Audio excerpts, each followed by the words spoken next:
dhacdo naxdin leh Faadumo Cabdixakiin Diiriye oo kamid ahayd ardaydii u fariisatay imtixaanka shahaadiga ah ee dugsiga sare ay qaadaysay wasaaradda waxbarashada maamulka Puntland ayaa la soo warinayaa in ay cabtay sun ardayadan oo sunta cabtay ayaa galabnimadii maanta waxaa la sheegay in arrimo famil xiriir ay u cabtay iyadoo xaaladeeda caafimaad iminka ay tahay mid aad u liidata isbitaalka guud ee magaalada Garowe ayaa lagu dabiibayaa xaaladeeda Faadumo ayaa la sheegayaa in arrimaha ay u cabtay sunta in ay tahay kadib markii familkeeda ay ku qasbeen nin aysan doonaynin waxayna u sheegtay waalidka inaysan xilligan diyaar u ahayn balse waalidka gaar ahaan aabaha ayaa la sheegayaa inuu ka biyo diiday arrintaas waxaana la sheegayaa in aabaha uu ku madax adeegay in si qasab ah gabadha ugu darayo wiilku uu doonayo kadib Faadumo Cabdixakiin Diiriye ayaa waxay go'aan ku gaartay in nafsadeeda ay isdhaafiso sun ay cabto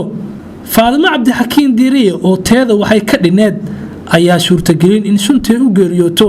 dhacdadan ayaan ahayn tii ugu horeysay gabar Soomaaliyeed ay ku dhaqaaqdo iyadoo waalidiinta qaar lagu xanto in caruurtooda ay ku qasbaan niman ay raali ka ahayn inay guursadaan